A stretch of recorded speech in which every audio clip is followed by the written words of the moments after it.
नमस्कार। यो समाचारमा स्वागत छ। म मेनुका श्रेष्ठ। म अपेक्षा तिमिल सेना। सुरु गरौँ अहिलेसम्मका प्रमुख समाचारबाट।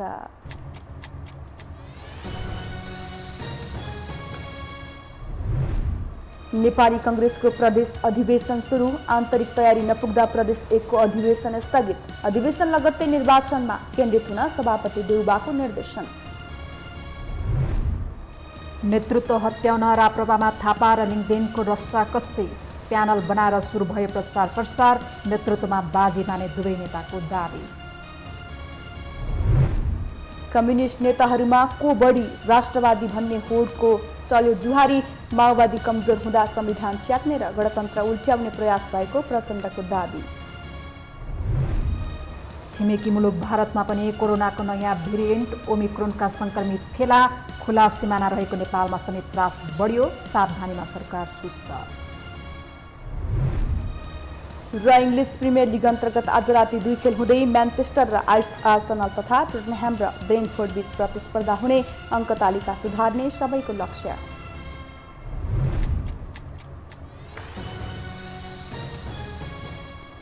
अब समाचार विस्तारमा। प्रधानमन्त्री तथा नेपाली कांग्रेसका सभापति शेरबहादुर देउवाले निकट भविष्यमा हुने तीनै तहको निर्वाचनमा केन्द्रित हुन नेता कार्यकर्ताहरूलाई निर्देशन दिनुभएको छ। आज नेपाली कांग्रेसको प्रथम प्रदेश अधिवेशनको भर्चुअल माध्यमबाट उद्घाटन गर्दै प्रधानमन्त्री देउवाले केही महिनाभित्र स्थानीय तहको र 1 वर्षभित्र सङ्घ र प्रदेशको निर्वाचन हुने भन्दै पार्टीको अधिवेशन लगत्तै चुनावतर्फ केन्द्रित हुन निर्देशन दिनुभएको हो।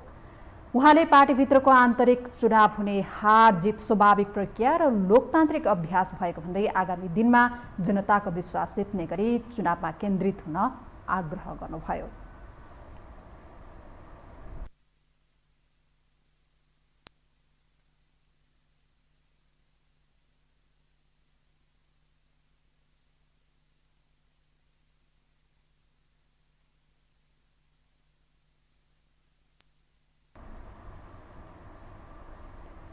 नेकपा माओवादी केन्द्रका अध्यक्ष पुष्पकमल दाहाल प्रचण्डले परिवर्तन सहितको समाजवादको यात्रा सुरु गर्न देशमा माओवादीको विकल्प नरहेको बताउनु भएको छ।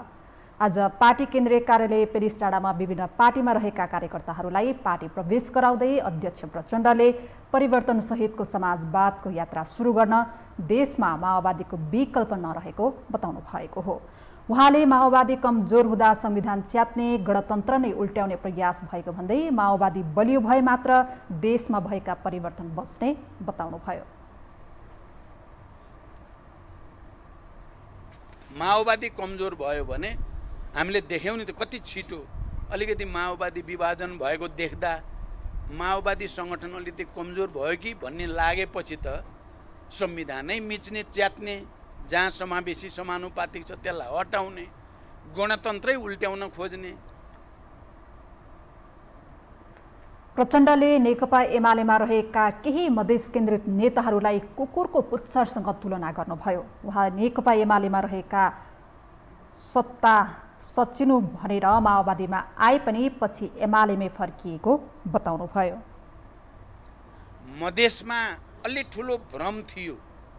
के भ्रम दिने कोसिस गरिएको थियो भने माओवादीले संघीयता छोड्यो भनेर, जुन माओवादीले संघीयताको निम्ति हजारौंको बलिदान गर्यो त्यही माओवादीलाई त्यस्तो झुटो आरोप लगाएर तथाकथित मधेसवादी पार्टी बनाएर अनि यिनीहरू हुन् मधेसको मुक्ति गर्ने भन्या जस्तो गरी, जो वास्तवमा मधेसी जनताको विरोधी। यसैबीच आज बसेको पार्टीको स्थायी कमिटी बैठकले राष्ट्रिय सम्मेलन निर्धारित मिति पुस 11 देखि 13 गतेसम्म काठमाडौँ स्थित प्रज्ञा भवनमा गर्ने निर्णय गरेको छ।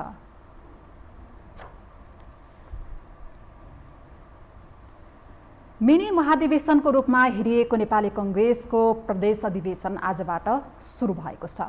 नेतृत्वको लागि भएको तछाड मछाड र मञ्चमा कुन पक्षलाई धेरै समय दिने भन्ने जस्ता विषयमा भएका विवादले प्रदेश अधिवेशनले कांग्रेस महाधिवेशनकै झल्को दिएका छन्। एक रिपोर्ट। नेपाली कांग्रेसको प्रथम प्रदेश अधिवेशन बिहीबारबाट सुरु भएको छ। नेतृत्व हत्याउन कांग्रेसमा रहेका विभिन्न गुट र उपगुटले गरेको खिचातानी र चलखेलले प्रदेश अधिवेशनले महाधिवेशनको झल्को दिइरहेको छ। कुरा सुरु गरौं गण्डकी प्रदेशबाट। गण्डकी प्रदेश अधिवेशनको उद्घाटन सत्रमै वक्ता कुन पक्षको कति राख्ने भन्नेमा विवाद हुँदा नाराबाजी भयो। उद्घाटन सत्रको कार्यक्रममा सभापति शेरबहादुर देउबा पक्षका नेताहरूलाई मात्र बोल्न दिएको भन्दै रामचन्द्र पौडेल पक्षका कार्यकर्ताले नाराबाजी गरेका थिए।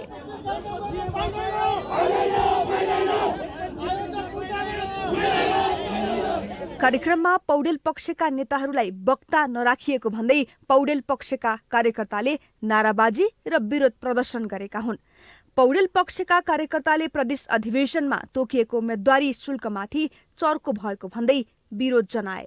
त्यस्तै सुर्खेतमा सुरु भएको कर्णाली प्रदेशको उद्घाटन सत्र पौडेल पक्षले बहिष्कार गरेको छ। उद्घाटन सत्रमा आफूहरूलाई औपचारिक निमन्त्रणा नआएको भन्दै पौडेल समूह अनुपस्थित भएको हो। यता प्रदेश नम्बर 1 को अधिवेशन स्थगित भएको छ।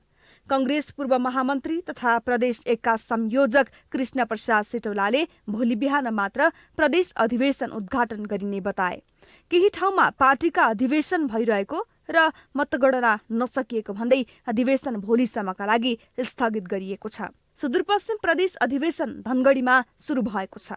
प्रदेशका 9वटै जिल्ला कैलाली, कञ्चनपुर, बैतडी, डडेलधुरा, दार्चुला, डोटी, बझाङ, अछाम र बाजुराका प्रतिनिधिहरू धनगढी पुगेका छन्। यता बागमती प्रदेशमा पनि आजै अधिवेशन उद्घाटन भएको छ।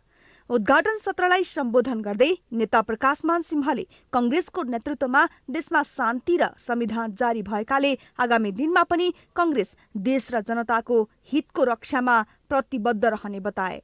आउने दिनहरूको चाहिँ चुनौतीहरूलाई सामना गर्न सक्ने सक्षम नेतृत्वहरूको चाहिँ चयन गर्ने यो एउटा चाहिँ अवसर भएको कारणले गर्दाखेरि त्यसलाई हामीहरू चाहिँ सदुपयोग गर्नुको लागि म सबैलाई चाहिँ विनम्र अनुरोध पनि गर्न चाहिँ चाहन्छु।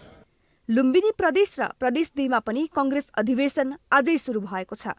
प्रदेश अधिवेशनको भर्चुअल माध्यमबाट उद्घाटन गर्दै प्रधानमन्त्री समेत रहेका नेपाली कांग्रेसका सभापति शेरबहादुर देउबाले निकट भविष्यमा हुने 3 तहको निर्वाचनमा केन्द्रित हुन नेता कार्यकर्ताहरूलाई निर्देशन दिए। देउबाले केही महिनाभित्रै स्थानीय तहको र 1 वर्षभित्र संघ र प्रदेशको निर्वाचन हुने भन्दै पार्टीको अधिवेशन लगत्तै चुनावतर्फ केन्द्रित हुन निर्देशन दिएका हुन्। उनले पार्टीभित्रको आन्तरिक चुनावमा हुने हार जित स्वाभाविक प्रक्रिया र लोकतान्त्रिक अभ्यास भएको भन्दै आगामी दिनमा जनताको विश्वास जित्ने गरी चुनावमा केन्द्रित हुन आग्रह गरे। अधिवेशन लगत्तै हाम्रो ध्यान चुनावतर्फ हुनुपर्दछ।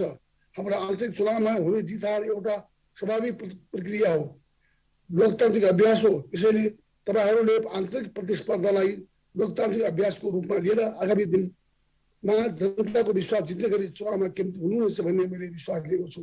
प्रदेश अधिवेशनको शुक्रबार उम्मेद्वारको मनोनयन पत्र दर्ता गर्ने, मनोनयन पत्र उप दाबी विरोध दर्ता, मनोनयन फिर्ता एवं अन्तिम नामावली प्रकाशन गर्ने कार्यतालिका छ।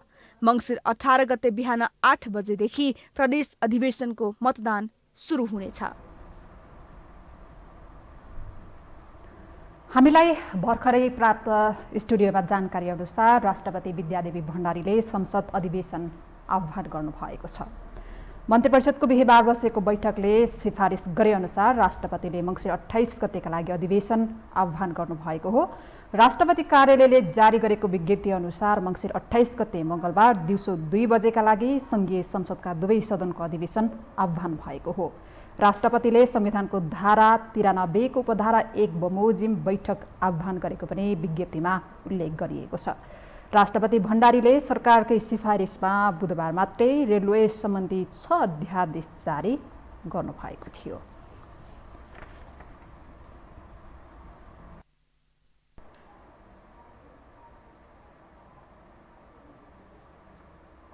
अब बाँकी समाचार। राजसंस्था पुनः स्थापना तथा हिन्दू राष्ट्रको माग गर्दै महाधिवेशनमा होमिएको राष्ट्रिय प्रजातन्त्र पार्टीको महाधिवेशनमा कम्युनिस्ट नेताहरू बीच नै राजावादी बन्ने होड चलेको छ। राजावादीको मञ्चमा उभिएर राष्ट्रवादी देखिन खोज्दा नेकपा मालेका महासचिव सीपी मैनाली र माओवादी केन्द्रका अध्यक्ष पुष्पकमल दाहाल प्रचण्डबीच आरोप प्रत्यारोप नै चलेको हो। एक रिपोर्ट। पार्टी एकतापछि पहिलो पटक राष्ट्रिय प्रजातन्त्र पार्टीले एकता महाधिवेशन गर्दैछ, जसको उद्घाटन बुधबार सम्पन्न भयो। राप्रपाले महाधिवेशनको निम्तो काङ्ग्रेस कम्युनिस्ट सबैलाई दिएको थियो। भर्खरै महाधिवेशन सम्पन्न गरेको नेकपा एमालेको उद्घाटन सत्रमा निम्तो पाएर पनि माओवादी केन्द्रका अध्यक्ष पुष्पकमल दाहाल प्रचण्ड सहभागी भएका थिएनन्। तर राप्रपाको महाधिवेशन भने प्रचण्डले छुटाएनन्। बरु राजा फर्काउनुपर्छ भन्दै महाधिवेशनमा होमिएको राजावादी पार्टीको मञ्चमै अर्का कम्युनिस्ट नेतासँग जुहारी खेले। नेकपा मालेका महासचिव सीपी मैनालीले 2046 पछिका परिवर्तनमा बाह्य हस्तक्षेपले कब्जा जमाएको र पुष्पकमल दाहाल प्रचण्डले नेतृत्व गरेको 2062-63 को परिवर्तनमा झनै ठूलो बाह्य हस्तक्षेप देखिएको दाबी गरेका थिए। त्यसको मतियार प्रचण्ड बनेको आशयमा बोलेका मैनाली उनकै अघि राजा महेन्द्रको प्रशंसामा उत्रिएपछि प्रचण्ड मञ्चमै प्रतिवादमा उत्रिए। त्यसै कारण सीपी मैनाली राजा महेन्द्रलाई राष्ट्रवादी भन्छ। अब अहिले यति भन्नु 46 सालको परिवर्तन पनि बाह्य अवाञ्छित प्रभाव र हस्तक्षेप सहितको परिवर्तन हो र हाम्रो पुष्पकमल दाहालले नेतृत्व गरेको जुन पछिल्लो 63 सालको परिवर्तन छ, उहाँ प्रमुख शक्ति बनेर त्यसले पनि अवाञ्छित बाह्य प्रभाव र हस्तक्षेप ल्यायो र म तपाईलाई भन्छु 7 सालपछि विदेशी प्रभावलाई हस्तक्षेपलाई विरोध गर्ने एउटै व्यक्तित्व महेन्द्र नै हुन्। त हाम्रो सीपीजीले सजिलै बोलिदिनु भयो। उहाँले बोल्दै जाँदा पहिला राजतन्त्र सिद्ध्याउनु पर्छ भनेर टाउको काट्ने सुरुवात उहाँले गर्नुभयो। अहिले तपाईहरुको अगाडि महान राजा भनेर पनि बोल्नुभयो। मलाई त लाग्यो उहाँ राप्रपाको अध्यक्ष हुने तयारी गर्दै हुनुहुँदो रहेछ क्यारे। साँच्चै त्यसै हो भने सीपीजीलाई बधाई छ। कुनै बेला राजतन्त्र सिद्ध्याउनुपर्छ भनेर झापा विद्रोहको सुरुवात गरेका र टाउको काट्नुपर्छ भनेर तयार भएका मैनालीले महेन्द्रलाई महान राजा भनेको सुन्दा अनौठो मानेको प्रचण्डको जवाब थियो। उनको कटाक्ष यही रोकिएन। मैनालीलाई राप्रपाको अध्यक्ष हुने तयारी गरेको भन्दै बधाई नै दिए। तर मैनालीले बिहिबार थप खण्डन गरेका छन्। उनले भनेका छन् प्रचण्डलाई जे हो त्यही भन्दा किन आपत्ति। त्यो के हो भने यो उहाँको नेपाल राष्ट्र विरोधी चिन्तनको अभिव्यक्ति हो। उहाँको नेपाल राष्ट्र विरोधी चिन्तनको अभिव्यक्ति हो। किनकि राष्ट्रियताको विषयमा कम्युनिस्टले बोल्नु हुँदैन, कम्युनिस्टले काम गर्नु हुँदैन। मैले त्योभन्दा बढी के गरेको छु? मैले जे देखेँ राजा महेन्द्रले भारतीय अवाञ्छित प्रभाव र हस्तक्षेपको विरुद्ध जुन काम गरे त्यो राम्रो काम गरे। आतंककारीको बिल्ला हटाउँदा माओवादीलाई विदेशी एजेन्डाको भारी बोकाएर प्रचण्डले देशघाती काम गरेको अभिव्यक्ति मैनालीको थियो। प्रचण्ड यही रोकिएका छैनन्। आफूलाई राष्ट्रवादी नभई राष्ट्रघातीकै रूपमा प्रस्तुत गरेपछि मैनालीलाई उनले नाम कम्युनिस्टको काम सामान्तिको भन्दै बिहिबार थप आक्रोश व्यक्त गरेका छन्। हिजो मात्रै एउटा राप्रपाको अधिवेशन तपाईहरुले पनि थाहा पाउनुभयो होला। एउटा आफूलाई पुरानो कम्युनिस्ट भन्ने मान्छे त पुरै राजाको प्रशंसा गरेर तपाईहरु मात्रै राप्रपा मात्रै देशभक्त भने जस्तो गरे। मैले उनलाई तिमी त राप्रपाको अध्यक्ष हुने तयारी गरेछौ भने बधाई छ राप्रपाको अध्यक्ष हुन लागेकोमा। यस्ता पनि कम्युनिस्ट छन्, नाम कम्युनिस्ट छ, काम चाहिँ सामन्तीको जस्तो गर्छन्। मैनालीलाई राप्रपाको अध्यक्षको बिल्ला भिडाएका प्रचण्डले राप्रपासँग आफ्नो गोत्र मिल्ने बताएका छन्। मुलुकमा राजतन्त्र अन्त्य गर्न अग्रणी भूमिका निर्वाह गरेका उनले राजतन्त्र पुनः स्थापना गर्नुपर्ने एजेन्डा सहित अघि बढेको राप्रपासँग आफ्नो गोत्र मिल्ने बताएपछि सामाजिक सञ्जालमा उनको चर्को आलोचना भइरहेको छ। भनौँ पार्टी बदल्ने, पार्टीको सिद्धान्त बदल्ने कहाँ छन् अहिले ती 40 बुँदाहरू? नेपाली माने माओवादी पार्टीका नेपाली माओवादी पार्टीबाट दुईचोटि चाहिँ प्रधानमन्त्री जो भए उनले कतिचोटि कुरा उठाए त ती 40 बुँदामा? एउटा मेरो प्रश्न। एक पटक पनि उनले उठाएका छैनन्। तर त्यो हिपोक्रेसीले के देखाउँछ भने यो सबै कुरा मास्कको लागि रहेछ, एउटा मुखौटा लगाउनको लागि रहेछ। जब आधार एउटै हुन्छ र धरातलीय मात्रै फरक हुन्छ भने त्यो आधारले नै तिनका व्यवहारलाई निर्णायक त्यो बन्न जान्दछ। हुन त निरन्तर रूपमा पार्टी र आफूलाई निरीह रूपमा प्रस्तुत गरिरहने प्रचण्डले यस्ता अभिव्यक्ति दिइरहन्छन् जसलाई विश्लेषकहरूले नेपालका पार्टी र व्यक्तिहरूमा विचार र सिद्धान्तको खडेरीका रूपमा बुझिरहेका छन्। यो हो टेलिभिजनका लागि क्यामेरामा अभिष्ट लामाका साथमा सन्तोष विके थापा, काठमाडौँ। राष्ट्रिय प्रजातन्त्र पार्टीको एकतापछिको पहिलो महाधिवेशन जारी छ। यो महाधिवेशनले आगामी 4 वर्षका लागि नेतृत्व चयन गर्नेछ। राप्रपाका भावी नेतृत्वका लागि कमल थापा र राजेन्द्र लिङ्गदेन चुनावी मैदानमा छन्। तर शीर्ष नेतृत्वदेखि कार्यकर्तासम्म सहमतिमै नेतृत्व चयनको पक्षमा देखिन्छ। एक रिपोर्ट।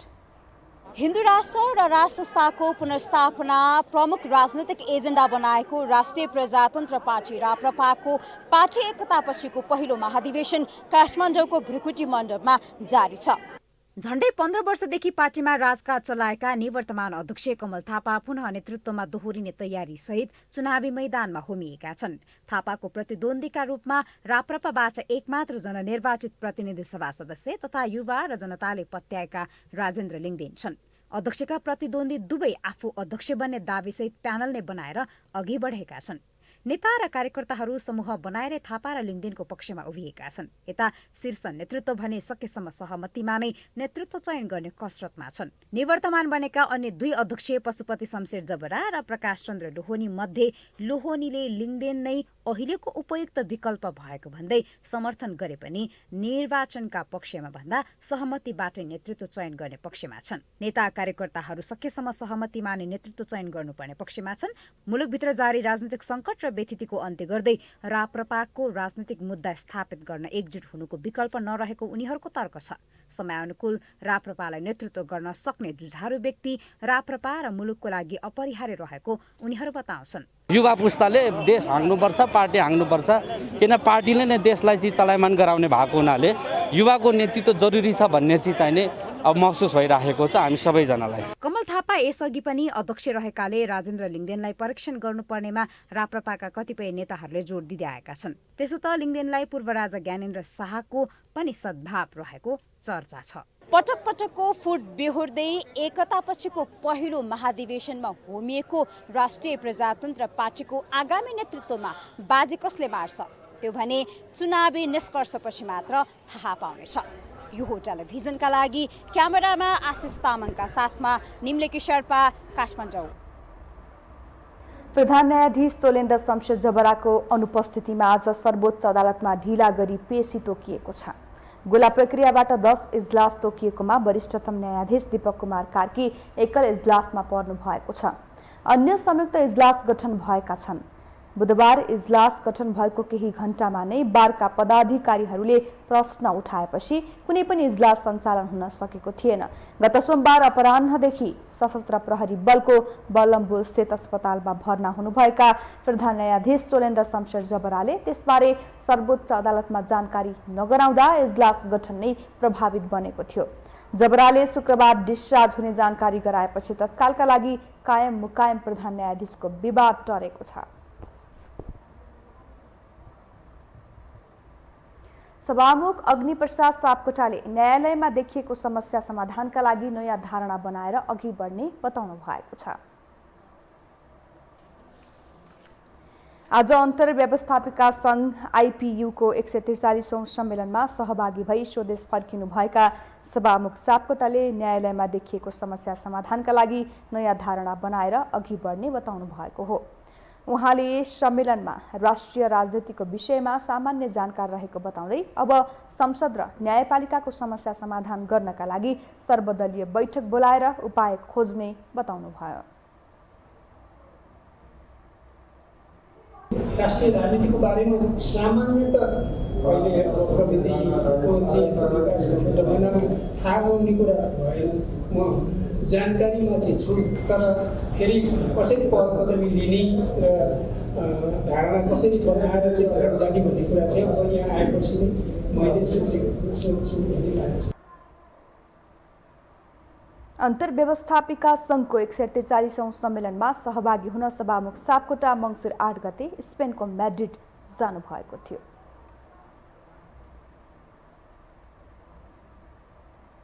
हामीसँग समाचार बाँकी नै छन्, अहिलेलाई विश्राम।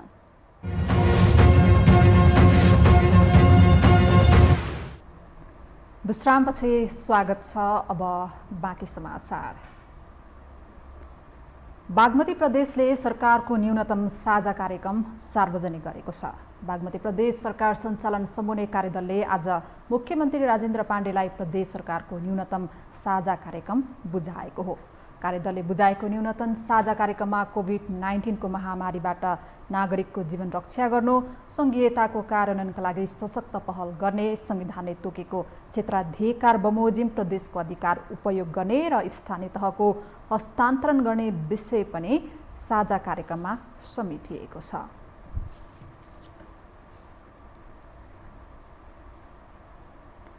राष्ट्रपति विद्यादेवी भण्डारीले बुद्धकालीन ज्ञान तथा शिक्षालाई उच्च तहसम्मको पाठ्यक्रममा समावेश गरिनुपर्ने बताउनु भएको छ। आज लुम्बिनीमा आयोजित कार्यक्रममा राष्ट्रपति भण्डारीले बुद्धकालीन ज्ञान तथा शिक्षालाई विद्यालय तहदेखि उच्च तहको पाठ्यक्रममा समावेश गर्नुपर्ने बताउनु भएको हो। उहाँले देशभर फैलिएका बुद्ध र बौद्ध शिक्षासँग सम्बन्धित पुरातात्विक सांस्कृतिक सम्पदाको उत्खनन, संरक्षण र सम्वर्धनमा अग्रसर हुनुपर्ने पनि बताउनुभयो। मौलिक परम्पराको रूपमा विकसित भएको बुद्धकालीन ज्ञान तथा शिक्षालाई विद्यालय तहदेखि उच्च तहको पाठ्यक्रममा समावेश गर्दै समय सापेक्ष तुल्याउनु पर्दछ। विशेष रूपमा कपिलवस्तु, रूपन्देही र नवलपरासी तथा देशैभर फैलिएका बुद्ध र बौद्ध शिक्षासँग सम्बन्धित पुरातात्विक सांस्कृतिक सम्पदाको उत्खनन, संरक्षण तथा सम्वर्धन गर्न अग्रसर हुनुपर्दछ। राष्ट्रपति भण्डारीले लुम्बिनी विकास गुरु योजना चाँडै कार्यान्वयन हुन सकेमा लुम्बिनी उत्कृष्ट अन्तर्राष्ट्रिय सांस्कृतिक पर्यटकीय स्थल बनेर देशकीय अर्थतन्त्रमा टेवा पुर्याउने पनि बताउनुभयो।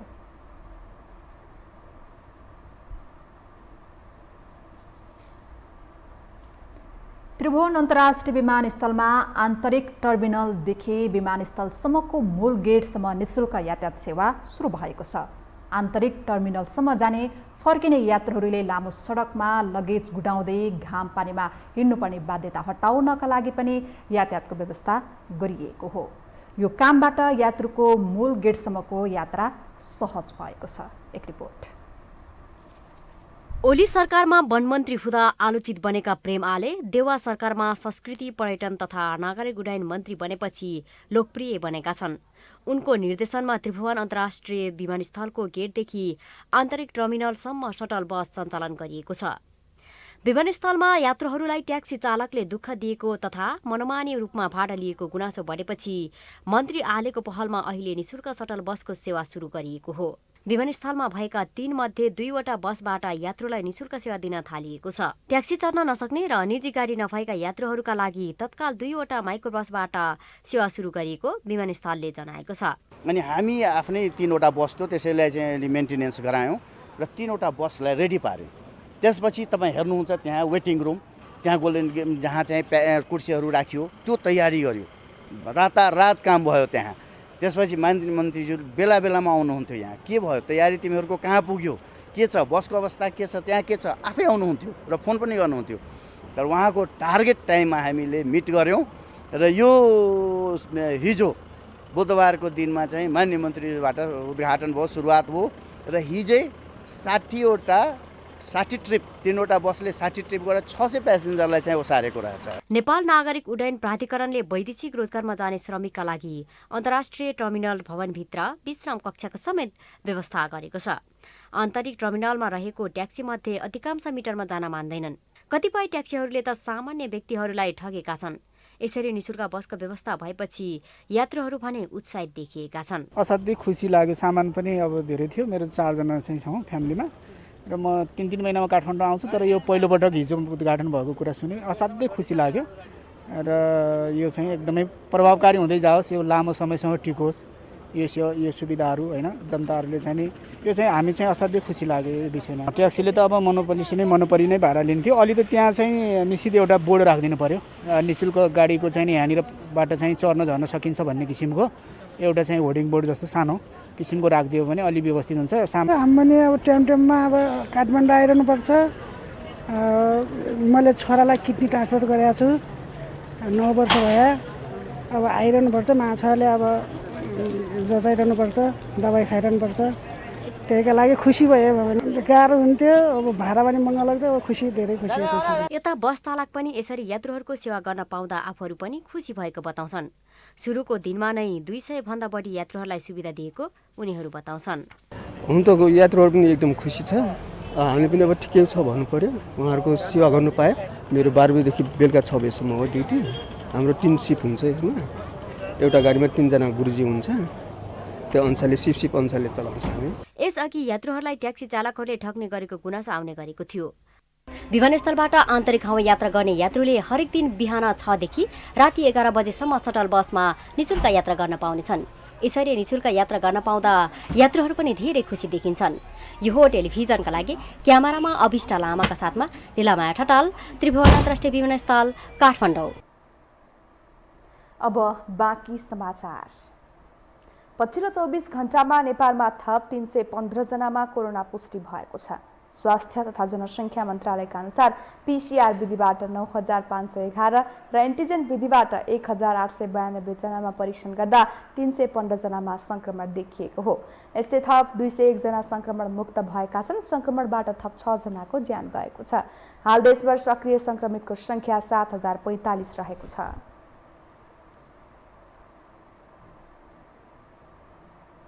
अब आर्थिक समाचार।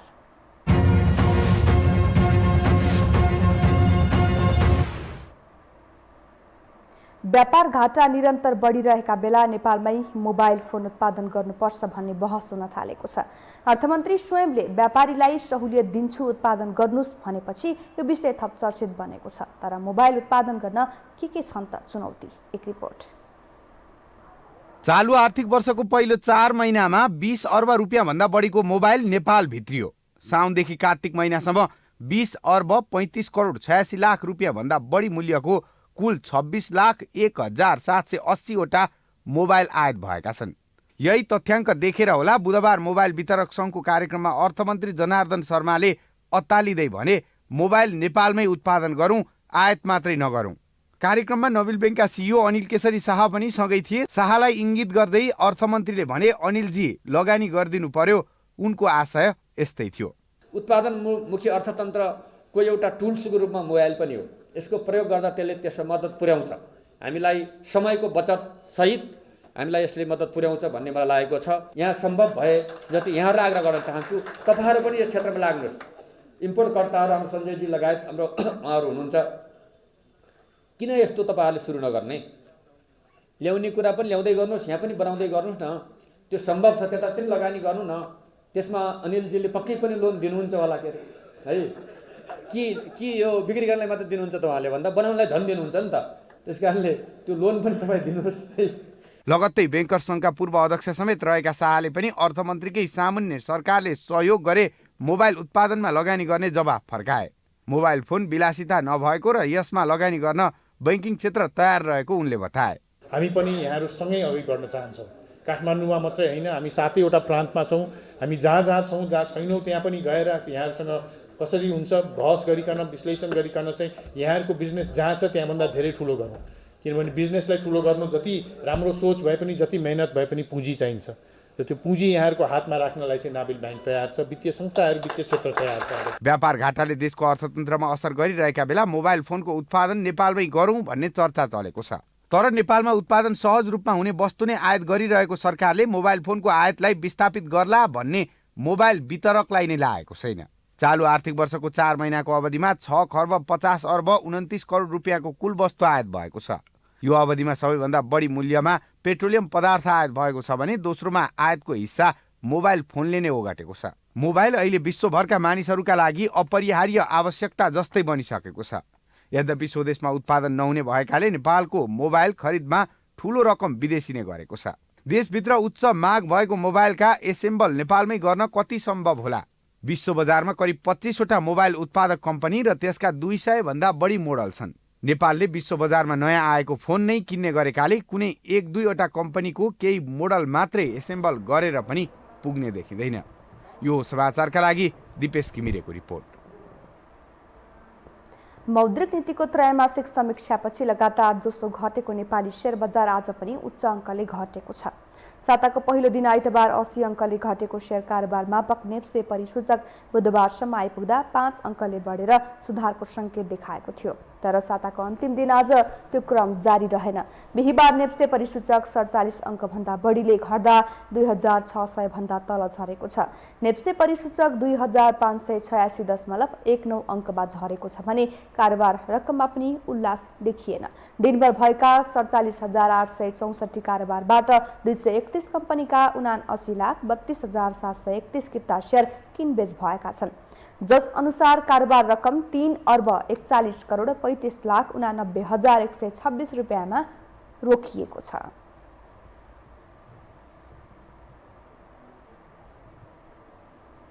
हामीसँग अन्तर्राष्ट्रिय र खेल समाचार बाँकी नै छन्। अहिलेलाई विश्राम।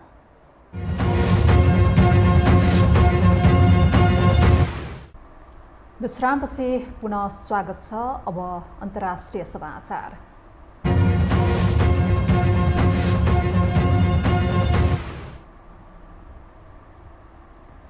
छिमेकी मुलुक भारतमा पनि कोरोना भाइरसको नयाँ भेरिएन्ट ओमिक्रोनका 2 संक्रमित फेला परेका छन्।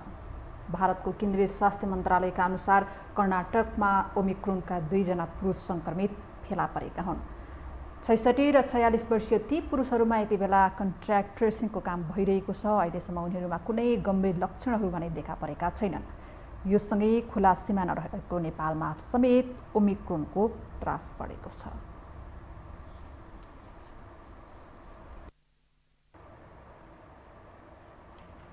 अब खेलकुद समाचार।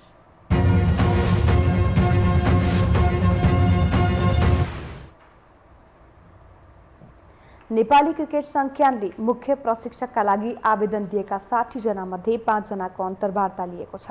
अन्तिम चरणका 7 प्रशिक्षकको अन्तर्वार्ता लिने निर्णय गरे पनि 2 जना अन्तर्वार्तामा नआएका कारण छनौट समितिले 5 जनाको मात्रै अन्तर्वार्ता लिएको हो। क्यानले अन्तर्वार्ता लिएका प्रशिक्षकहरूको नामावली अन्तर्राष्ट्रिय क्रिकेट परिषद आइसिसीलाई पठाउने भएको छ भने आइसिसीसँगको छलफलपछि मुख्य प्रशिक्षक नियुक्त गर्नेछ। इङ्ग्लिस प्रिमियर लिगमा आज राति 2 खेल हुँदैछन्। 14औं चरण अन्तर्गत आजको हुने पहिलो खेलमा म्यान्चेस्टर युनाइटेड र आर्सेनल भिड्दैछन्। युनाइटेडको घरेलु मैदानमा ओल्ड ट्राफोर्डमा हुने खेल नेपाली समयअनुसार राति 2 बजे हुँदैछ। भ्रमणकारी टोली आर्सेनल खराब लयमा रहेको युनाइटेडलाई हराउँदै तालिका सुधार गर्ने दाउमा छ। यस्तै अर्को खेलमा टोटनह्यामले ब्रेन्टफोर्डको सामना गर्नेछ। 12 खेलमा 19 अङ्क जोडेको टोटनह्याम 7औं जित निकाल्न सङ्घर्ष गर्नेछ। यता 11औं स्थानमा रहेको ब्रेन्टफोर्ड 5औं जितसहित तालिका सुधारको योजनामा छ। अब मौसम सम्बन्धी जानकारी।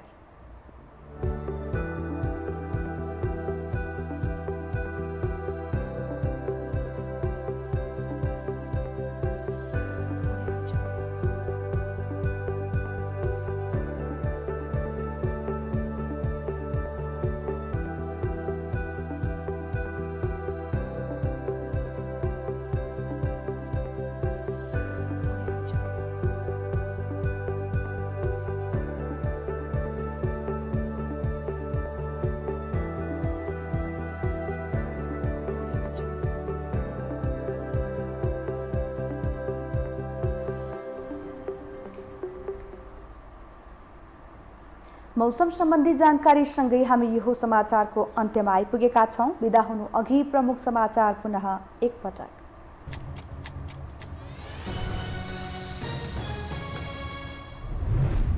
नेपाली कांग्रेसको प्रदेश अधिवेशन सुरु। आन्तरिक तयारी नपुग्दा प्रदेश 1 को अधिवेशन स्थगित। अधिवेशन लगत्तै निर्वाचनमा केन्द्रित हुन सभापति देउबाको निर्देशन। नेतृत्व हत्याउन राप्रपामा थापा र लिङदेनको रस्साकस्सी।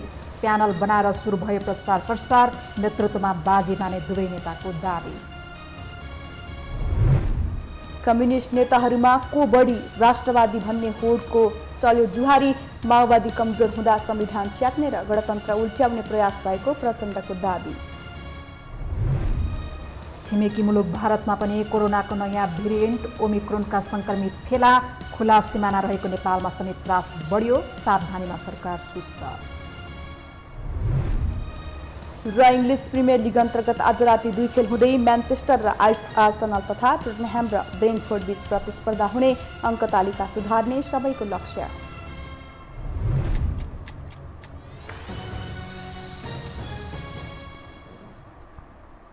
अवस्था यो समाचार सकियो। समाचार बुलेटिनका साथै यो टेलिभिजनका सम्पूर्ण कार्यक्रम यो टेलिभिजन.com, यो खबर.com, युट्युब र फेसबुकमा पनि पढ्न र हेर्न सक्नुहुनेछ। मोबाइलमा यो टिभी एप डाउनलोड गरी हामीलाई प्रत्यक्ष हेर्न सक्नुहुनेछ। तथ्यसहितको निष्पक्ष समाचार तथा मनोरञ्जनका लागि हेर्दै रहनुहोला यो टेलिभिजन। नमस्कार।